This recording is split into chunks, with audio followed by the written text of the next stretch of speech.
कर्ण ने श्री कृष्ण से पूछा, मेरा जन्म होते ही मेरी माँ ने मुझे त्याग दिया, इसमें मेरा क्या दोष था। द्रोणाचार्य ने मुझे सिखाया नहीं क्योंकि मैं क्षत्रिय पुत्र नहीं था। परशुराम जी ने मुझे सिखाया तो सही, परंतु श्राप दे दिया कि जिस वक्त मुझे उस विद्या की सर्वाधिक आवश्यकता होगी मुझे उसका विस्मरण होगा, क्योंकि उनके अनुसार मैं क्षत्रिय नहीं था। केवल संयोगवश एक गाय को मेरा बाण लगा और उसके स्वामी ने मुझे श्राप दिया, जबकि मेरा कोई दोष नहीं था।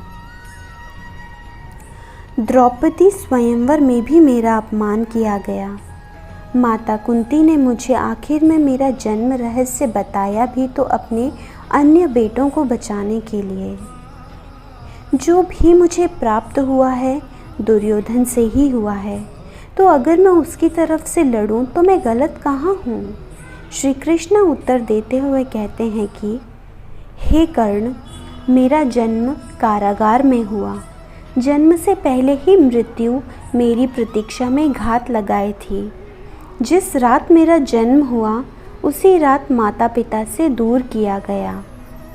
तुम्हारा बचपन तो रथ, घोड़े, धनुष्य और बाण के बीच उनकी ध्वनि सुनते बीता।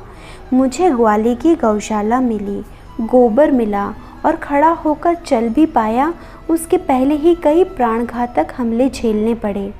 कोई सेना नहीं, कोई शिक्षा नहीं, लोगों से ताने ही मिले कि उनकी समस्याओं का कारण मैं हूँ। तुम्हारे गुरु जब तुम्हारे शौर्य की तारीफ़ कर रहे थे, मुझे उस उम्र में कोई शिक्षा भी नहीं मिली थी। तुम अपनी मनपसंद कन्या से विवाह कर सके।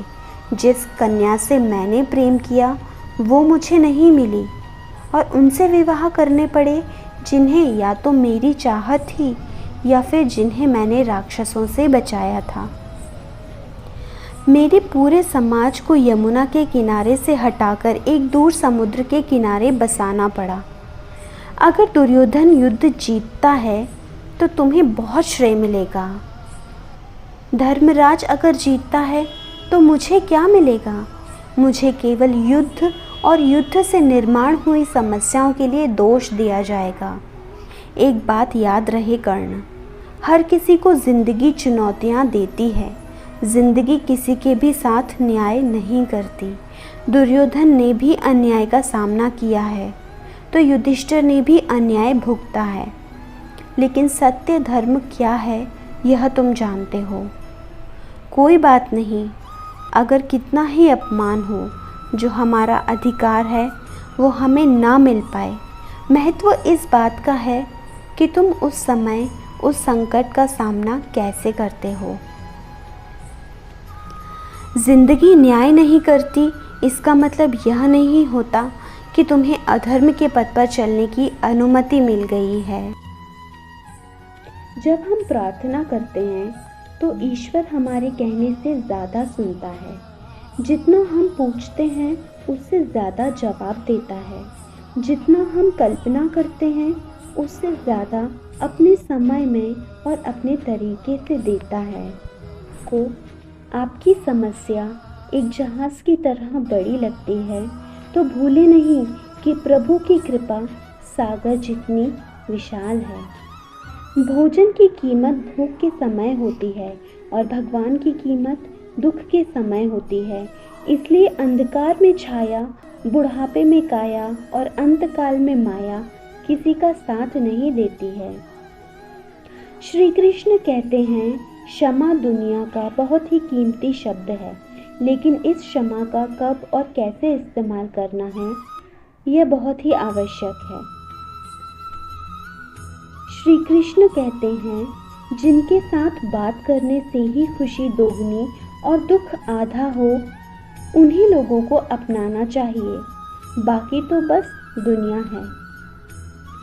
दुनिया के ये चार स्थान जो कभी भरते नहीं, वे हैं समुद्र इच्छा का घड़ा, शमशान और मनुष्य का मन। कभी भी किसी भी रिश्ते का गलत इस्तेमाल नहीं करना चाहिए, क्योंकि रिश्ते तो बहुत मिल जाएंगे पर जिंदगी में अच्छे लोग बार बार नहीं आएंगे। जब हम प्रार्थना करते हैं तो ईश्वर हमारे कहने से ज़्यादा सुनता है। जितना हम पूछते हैं उससे ज़्यादा जवाब देता है। जितना हम कल्पना करते हैं उससे ज़्यादा अपने समय में और अपने तरीके से दे देता है। जीवन में वाणी को संयम में रखना अनिवार्य है, क्योंकि वाणी से दिए हुए घाव कभी भी भरे नहीं जा सकते हैं। ठीक है, ऐसा ही मनुष्य के जीवन में भी होता है।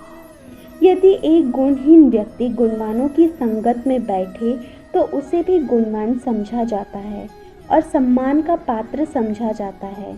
और यदि एक गुणवान व्यक्ति गुणहीनों व्यक्ति की संगत में बैठता उठता है तो उसे तिरस्कार मिलता है।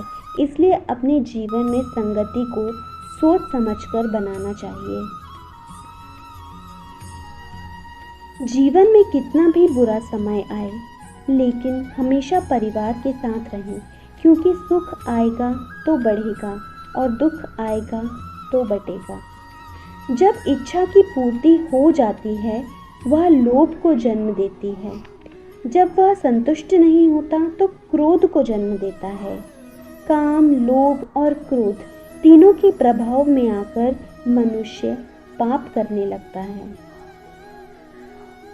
जो केवल अपना भला चाहता है वह दुर्योधन है। जो अपनों का भला चाहता है वह युधिष्ठिर है, और जो सबका भला चाहता है वह श्री कृष्ण है। इस दुनिया में कोई भी व्यक्ति ऐसा नहीं है जिसके पास समस्याएं ना हो, और ऐसी कोई समस्या नहीं है जिसका समाधान ना हो। समझ ज्ञान से अधिक गहरी है। आपको बहुत से लोग जानते होंगे, लेकिन कुछ ही लोग आपको समझते होंगे। प्यार दुनिया की सबसे खूबसूरत चीज़ है, जिसे देखा नहीं जा सकता, छुआ नहीं जा सकता, इसे केवल दिल में महसूस किया जा सकता है। श्री कृष्ण कहते हैं क्रोध करना बुरी बात है, लेकिन जहाँ ज़रूरत हो वहाँ दिखाना चाहिए, नहीं तो गलत करने वालों को पता ही नहीं चलेगा कि वह गलत कर रहा है, और वह हमेशा आपके साथ वैसा ही व्यवहार करता रहेगा। जिंदगी में दो चीज़ें गिनना बंद करो, खुद का दुख और दूसरों का सुख। जीवन बहुत आसान हो जाएगा। परिवर्तन प्रकृति का नियम है, इसलिए जो भी छूटे उसके लिए शोक करने की बजाय जो आपके पास है उसका आनंद लेना सीखो। आप कब सही थे इसे कोई याद नहीं रखता है, लेकिन तुम कब गलत थे इसे सब लोग याद रखते हैं।